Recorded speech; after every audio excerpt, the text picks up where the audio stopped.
कहानी की शुरुआत में हमें एक बहुत ही विशाल आकार का गोरिल्ला दिखाया जाता है जिसका नाम कोंग होता है। उसी समय एक छोटी बच्ची वहां आती है जो कोंग की सबसे स्पेशल दोस्त होती है। कोंग उस बच्ची के लिए अपनी जान भी दे सकता था, लेकिन इस वक्त उसका गुस्सा इतना ज्यादा था कि वहीं पास में लगा एक बड़ा पेड़ उखाड़कर ऊपर आसमान की तरफ अपनी पूरी ताकत से फेंक देता है, जिससे वह पेड़ सीधा जाकर एनर्जी बॉल में घुस जाता है और वहां एक बहुत बड़ा होल हो जाता है। दरअसल कोंग को इंसानों द्वारा बनाई हुई दुनिया में रखा गया था ताकि गॉडजिला को उसकी भनक तक न लग सके। करीब 6 साल पहले कोंग और गॉडजिला के बीच बहुत ही खतरनाक लड़ाई हुई थी, पर उस लड़ाई में गॉडजिला ने कोंग को हरा दिया था। ये दोनों खतरनाक जानवर एक दूसरे को दूर से ही महसूस कर सकते हैं, इसलिए इंसानों को हमेशा से यह डर था कि अगर यह दोनों फिर से आमने सामने आए तो दुनिया में फिर से बहुत ही भयानक तबाही मच सकती है। लेकिन अब कोंग पहले से काफी बड़ा हो चुका था, इसलिए इंसानों ने फैसला किया कि अब कोंग को किसी दूसरी सुरक्षित जगह पर शिफ्ट किया जाएगा। इसके बाद हम बर्नी नाम के एक आदमी को देखते हैं जो कि एपेक्स नाम की एक बहुत बड़ी टेक कंपनी में काम करता है,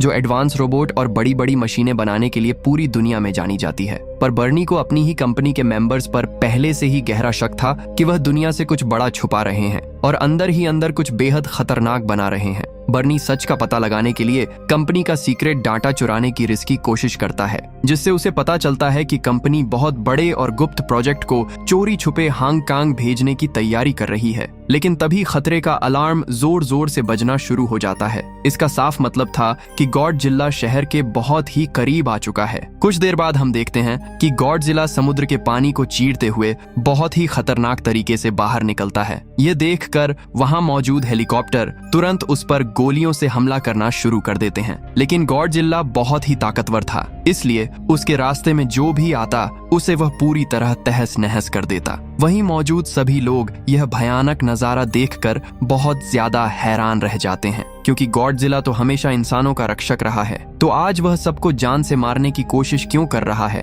तभी गॉडजिला गुस्से में आकर अपनी भयंकर न्यूक्लियर पावर का इस्तेमाल करके पूरी एपेक्स कंपनी को सिर्फ 2 सेकंड में जलाकर राख कर देता है। यह खौफनाक खबर पूरी दुनिया में रातों रात आग की तरह फैल जाती है कि गॉडजिला वापस आ चुका है, लेकिन वह इस बार रक्षक नहीं बल्कि सबसे बड़े दुश्मन की तरह सब कुछ तहस नहस कर रहा है। तभी एपेक्स कंपनी का मालिक न्यूज पर आकर कहता है कि गॉडजिला अब पूरी तरह बेकाबू हो चुका है, पर वह जल्द ही एक ऐसी मशीन तैयार कर लेंगे जो उसे हमेशा के लिए रोक सकेगी। इस न्यूज को मेडिसन नाम की एक लड़की भी अपने घर पर देख रही होती है, जिसे पूरा यकीन था कि गॉडजिला बिना किसी वजह के ऐसे हमला नहीं कर सकता। इसके पीछे जरूर एपेक्स कंपनी का ही कोई काला हाथ है। फिर वह अपनी बात साबित करने के लिए अपने पिता के पास जाती है। वो उन्हें विश्वास दिलाती है कि गॉडजिला को जरूर उकसाया गया है। इस पर उसके पिता उसकी बात जरा सी भी नहीं मानते। साथ ही कहते हैं कि यह टाइटन्स भी इंसानों की तरह ही होते हैं, जिनका दिमाग कभी भी खराब हो सकता है, और अब गॉडजिला हीरो नहीं बल्कि विलेन बन चुका है। यह सुनकर मेडिसन काफी उदास होकर वहां से चली जाती है और उस हैकर बनने की ऑनलाइन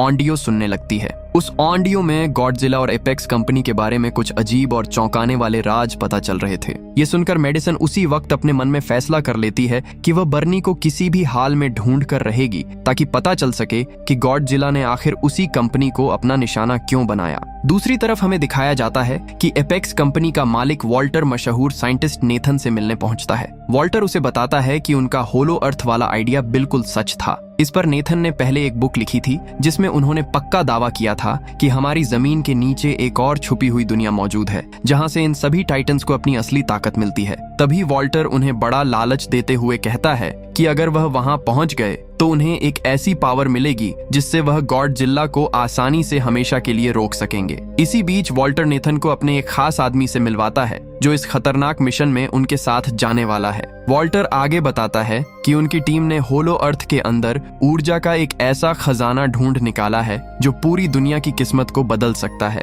नेथन ये सब सुनकर थोड़ा परेशान हो जाता है, क्योंकि कुछ साल पहले उसके भाई ने भी वहां जाने की कोशिश की थी, लेकिन वहां की अजीबोगरीब ग्रेविटी की वजह से उसके भाई की दर्दनाक जान चली गई थी। दरअसल होलो अर्थ में ग्रेविटी इतनी खतरनाक है कि वहां पहुंचते ही भारी दबाव की वजह से इंसान और मजबूत मशीनें तुरंत खत्म हो जाती हैं। इस पर वॉल्टर हल्की सी मुस्कान देकर कहता है कि उन्हें बिल्कुल भी फिक्र करने की जरूरत नहीं है, क्योंकि उसकी कंपनी ने एक खास HIAV नाम की एंटी ग्रेविटी क्राफ्ट बनाई है जो उस भारी दबाव को आसानी से झेल सकती है। तभी नेथन सबको बताता है कि हर टाइटन के पास अपना असली घर का रास्ता ढूंढने के लिए एक कुदरती ताकत होती है, इसलिए उन्हें होलो अर्थ तक पहुंचने के लिए कोंग की मदद लेनी ही पड़ेगी, क्योंकि कोंग ही उन्हें वहां तक जाने का सही रास्ता दिखा सकता है। इसके बाद नेथन अपनी पुरानी दोस्त एलन से मिलने जाता है, जो कोंग की देखभाल करती थी। नेथन उसे समझाने की कोशिश करता है कि कोंग को अब इस नकली दुनिया में ज्यादा दिन तक सुरक्षित नहीं रखा जा सकता, क्योंकि कोंग का असली घर होलो अर्थ ही है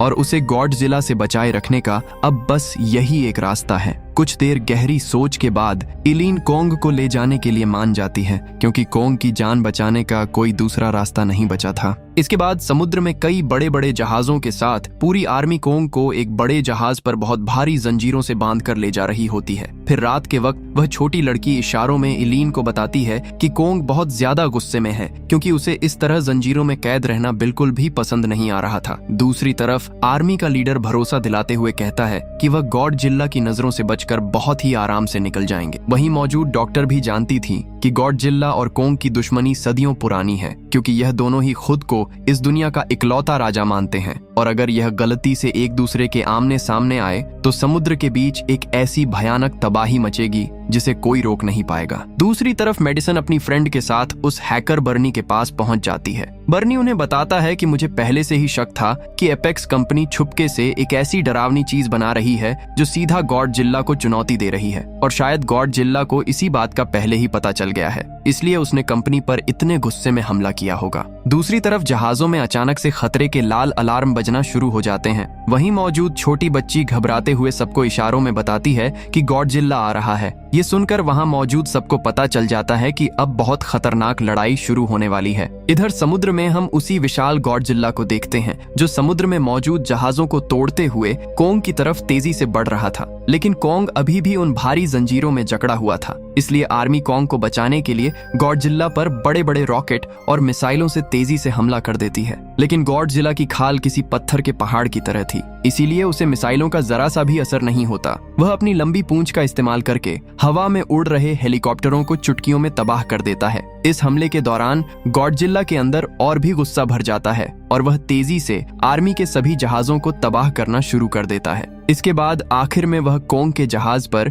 एक तेज टक्कर मारता है और उसे समुद्र के एकदम बीचों बीच पलट देता है। यह देखकर कोंग गुस्से में एक जहाज से दूसरे जहाज पर छलांग लगाकर गॉडजिला के ठीक सामने आ जाता है और उसके मुंह पर एक जोरदार मुक्का मारता है, पर गॉडजिला भी पलटकर कोंग को मारता है, जिससे कोंग नीचे गिर जाता है। लेकिन कोंग उसी समय वापस उठकर गॉडजिला पर तेजी से वार करता है, जिससे गॉडजिला काफी दूर जाकर पानी में गिर जाता है। अब गॉडजिला बहुत ही ज्यादा गुस्से में आ जाता है और अपनी जानलेवा न्यूक्लियर पावर से हमला करने की कोशिश करता है, पर ऊपर कोंग इस खतरे को महसूस कर लेता है और अपनी जान बचाने के लिए तुरंत पानी में कूद जाता है। इसी मौके का फायदा उठाकर गॉडजिला कोंग को पानी में खींच लेता है, क्योंकि गॉडजिला पानी में भी बहुत आसानी से सांस ले सकता था, पर कोंग के लिए यह बहुत ज्यादा मुश्किल था, इसलिए पानी के अंदर दम घुटने की वजह से कोंग अब काफी कमजोर पड़ रहा था। इसी मौके का फायदा उठाकर गॉडजिला कोंग को खत्म करने के लिए उसे तेजी से समुद्र की गहरी खाइयों में ले जाने लगता है। दूसरी तरफ घबराते हुए इलीन कहती है कि हमें कोंग की तुरंत मदद करनी होगी, नहीं तो वह पक्का मारा जाएगा। तभी आर्मी की टीम एक साथ कई मिसाइलें पानी के अंदर छोड़ देती है, जिससे हुए धमाके की वजह से गॉडजिला की पकड़ कमजोर हो जाती है और कोंग जैसे तैसे अपनी जान बचाकर पानी से बाहर आ जाता है। इसी बीच नेथन समझदारी से काम लेता है और ऑर्डर देता है कि सभी जहाजों के सारे इंजन और मशीनें तुरंत बंद कर दी जाएं। वे चाहते थे कि गॉडजिला को ऐसा लगे कि यहाँ मौजूद सब लोग मर चुके हैं और उसकी पूरी तरह जीत हो चुकी हो। अब जैसे ही सब कुछ बंद किया जाता है तो गॉडजिला गुस्से में कोंग की तरफ देखता है और उसे मरा हुआ समझकर वहां से वापस चला जाता है। इधर इलीन को डर था कि अगर जहाज को चलाया तो गॉडजिला वापस लौट आएगा। इस पर नेथन कहता है कि हम अब समुद्र के रास्ते नहीं बल्कि कोंग को ऊपर आसमान में हेलीकॉप्टर की मदद से उड़ाकर ले जाएंगे। दूसरी तरफ मेडिसन अपने दोस्तों के साथ चुपके से एपेक्स कंपनी हेडक्वार्टर में घुस जाते हैं। वहां उन्हें स्कल क्रॉलर के बहुत सारे बड़े बड़े अंडे मिलते हैं, जिन्हें कंपनी ने किसी गुप्त काम के लिए बचा कर रखा हुआ था। वे लोग उन अंडों को हैरान होकर देख ही रहे थे कि तभी अचानक से उस लैब का भारी दरवाजा अपने आप लॉक हो जाता है असल में वे लोग एक हाई स्पीड ट्रांसपोर्ट बोर्ड में बुरी तरह फंस गए थे,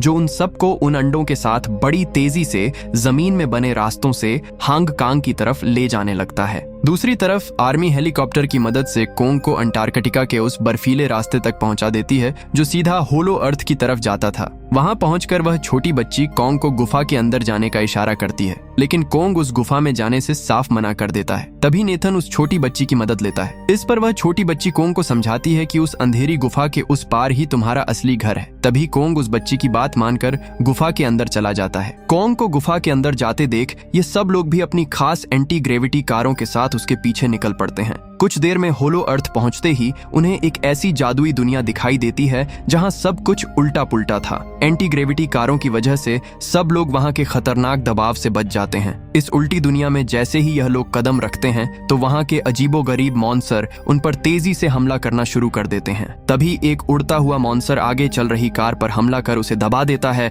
और एक मॉन्स्टर उस छोटी बच्ची पर हमला करने ही वाला होता है कि तभी कोंग पीछे से आकर उस मॉन्स्टर को पकड़कर नीचे जमीन पर जोर से पटक देता है और बड़ी ही बेरहमी से उसे मार डालता है। इसके बाद कोंग तेजी से अपने असली घर की तलाश में निकलता है और बाकी सब लोग बिना रुके उसके पीछे पीछे जाते हैं। दूसरी तरफ मेडिसन और उसके दोस्त उसी मशीन के जरिए हांगकांग के सीक्रेट लैब में पहुंच जाते हैं। वहां पहुंचकर उन्हें पता चलता है कि गॉडजिला को हमेशा के लिए खत्म करने के लिए कंपनी ने एक बहुत ही मजबूत लोहे का गॉडजिला तैयार किया है, जिसका नाम मेका गॉडजिला था। इसे रेंस सेरेजावा नाम का आदमी अपने दिमाग के जरिए कंट्रोल कर रहा था। यह सब देखकर मेडिसन और बर्नी को समझ आता है कि आखिर गॉडजिला ने इस कंपनी पर क्यों हमला किया था। मेका गॉडजिला की ताकत जानने के लिए उसके सामने स्कल क्रॉलर को छोड़ दिया जाता है। तभी मेका गॉडजिला अपनी लेजर बीम का इस्तेमाल करता है और देखते ही देखते स्कल क्रॉलर को बीच से 2 टुकड़ों में काट देता है। पर दिक्कत यह थी कि मेका गॉडजिला को पूरी तरह चलाने के लिए जितनी अपार पावर चाहिए थी वो कंपनी के पास मौजूद नहीं थी। वो खास पावर होलो अर्थ में ही मिल सकती थी। इसलिए कंपनी का लालची मालिक उस एनर्जी को ढूंढ रहा था ताकि वह मेका गॉडजिला को हमेशा के लिए जिंदा कर सके। जैसे ही मेका गॉडजिला को थोड़ी देर टेस्ट किया जाता है तो गॉडजिला को उसकी भनक लग जाती है। वह पूरी तरह समझ जाता है कि उसे कोई नई ताकत चुनौती दे रही है और वह फौरन हांगकांग की तरफ तेजी से बढ़ने लगता है। दूसरी तरफ होलो अर्थ की दुनिया मानो किसी हसीन सपने जैसी खूबसूरत थी। वहां की असली एनर्जी एक विशाल पहाड़ के अंदर छुपी हुई थी। उसी समय कोंग उस पहाड़ के पास आ जाता है। तभी वह उस पहाड़ का बहुत ही बड़ा दरवाजा अपनी ताकत से खोलता है। अंदर जाते ही कोंग को एक पुराना हथियार मिलता है, यानी एक कुल्हाड़ी। और यह कोई मामूली कुल्हाड़ी नहीं थी, बल्कि इसे गॉडजिला जैसे ही टाइटन्स की पीठ के कांटे से बनाया गया था। फिर कोंग अपनी कुल्हाड़ी लेकर वहां के पत्थरों से बने सिंहासन पर राजा की तरह बैठ जाता है। दूसरी तरफ गॉडजिला हांगकांग पहुंच चुका था, जिसे देखकर शहर में मौजूद सभी लोग अपनी जान बचाने के लिए डर कर इधर उधर भागना शुरू कर देते हैं। इधर कोंग को वहीं जादुई एनर्जी मिल जाती है। जैसे ही वह अपनी कुल्हाड़ी को उस एनर्जी पर रखता है तो उसकी कुल्हाड़ी देखते ही देखते नीली रोशनी में चमकना शुरू हो जाती है और पहले से कई हजार गुना ज्यादा शक्तिशाली हो जाती है। उधर गॉडजिला को नीचे जमीन में कुछ अजीब सी हलचल महसूस होती है। तभी वह बहुत ज्यादा गुस्से में अपनी न्यूक्लियर पावर सीधे जमीन पर मारता है, जो धरती को चीरती हुई हजारों मील नीचे सीधे कोंग के पास पहुंच जाती है। वहीं मौजूद कंपनी की मालकिन माया, जो इन लोगों के साथ होलो अर्थ आई थी, चालाकी से उस पावरफुल एनर्जी का सारा डाटा अपनी कंपनी को भेज देती है ताकि मेका गॉडजिला को गॉडजिला से ज्यादा ताकतवर बनाया जा सके। तभी इलीन उसे ऐसा करने से मना करती है, लेकिन वह किसी की भी जरा सी बात नहीं सुनती। इसी बीच गॉडजिला की न्यूक्लियर पावर वहां तक पहुंच जाती है और सब कुछ बुरी तरह तहस नहस होना शुरू हो जाता है। तभी माया वहां से भागने की कोशिश करती है, पर कोंग उसे भागते हुए देख लेता है और उसकी कार को अपने बड़े हाथों से पकड़कर ब्लास्ट कर देता है। फिर कोंग अपनी जादुई कुल्हाड़ी उठाता है और गॉडजिला से लड़ने के लिए उसी रास्ते से छलांग मारते हुए सीधे हांगकांग की धरती पर पहुंच जाता है, जहां गॉडजिला उसका बेसब्री से इंतजार कर रहा था। कोंग गुस्से में अपनी कुल्हाड़ी से गॉडजिला पर एक जोरदार वार करता है, जिससे गॉडजिला बहुत ज्यादा जख्मी हो जाता है। फिर गॉडजिला गुस्से में बार बार अपनी न्यूक्लियर पावर से हमला करने की कोशिश करता है, लेकिन कोंग अपनी चालाकी से हर बार बच निकलता है। दोनों के बीच शहर के बीचों बीच बहुत ही खतरनाक लड़ाई शुरू हो जाती है, पर आखिर में गॉडजिला कोंग पर भारी पड़ने लगता है। वो कोंग को बुरी तरह घायल करके जमीन पर गिरा देता है, उसकी छाती पर अपना भारी पैर रख देता है और उसके मुंह के एकदम सामने एक जोरदार दहाड़ मारकर वहां से जाने लगता है। दूसरी तरफ कंपनी के मालिक को वो एनर्जी मिल चुकी थी जिसका उसे काफी बेसब्री से इंतजार था। जैसे ही वह एनर्जी मेका गॉडजिला में डाली जाती है तो मेका गॉडजिला पूरी तरह जाग जाता है, लेकिन एक्टिवेट होते ही मेका गॉडजिला पूरी तरह बेकाबू हो जाता है और सब कुछ अपने कंट्रोल में ले लेता है।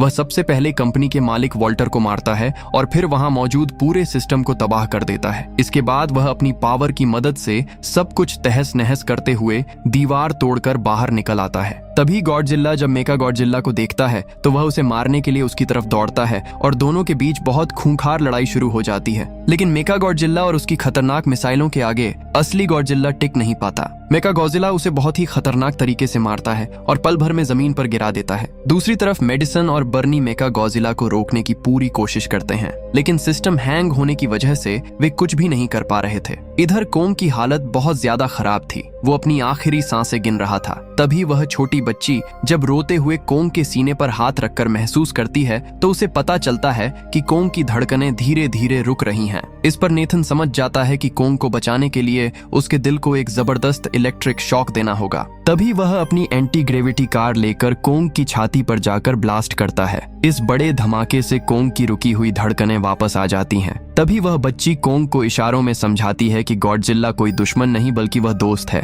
और इस वक्त उसे तुम्हारी मदद की बहुत सख्त जरूरत है। तभी कोंग गुस्से में गॉडजिला की जान बचाने के लिए फौरन निकल पड़ता है। इधर मेका गॉडजिला अपनी खतरनाक लेजर से गॉडजिला को हमेशा के लिए खत्म करने ही वाला था कि तभी कोंग वहां आकर उसकी जान बचा लेता है। तभी गॉडजिला समझ जाता है कि मेका गॉडजिला को हराने के लिए उसे और कोंग को मिलकर लड़ना होगा, लेकिन मेका गॉडजिला इतना ज्यादा ताकतवर था कि वह अकेला उन दोनों पर भारी पड़ रहा था। इसी बीच कोंग की नजर अपनी कुल्हाड़ी पर पड़ती है, पर अब उस कुल्हाड़ी में वह जादुई पावर नहीं बची थी। लेकिन इसके बावजूद भी कोंग उस कुल्हाड़ी को लेकर तेजी से मेका गॉडजिला पर हमला कर देता है, पर उल्टा मेका गॉडजिला कोंग को ही बहुत बुरी तरह मारने लगता है। जब मेका गॉडजिला अपनी लोहे की पूंछ से कोंग को मारने ही वाला था तभी कोंग अपनी पूरी ताकत लगाकर उसे वहीं रोक लेता है। दूसरी तरफ मेडिसन और बर्नी बहुत ज्यादा परेशान थे, वह सिस्टम को सही नहीं कर पा रहे थे। लेकिन इसी बीच वहां मौजूद जोश को एक बेहतरीन आइडिया आता है और वह बर्नी की शराब उठाकर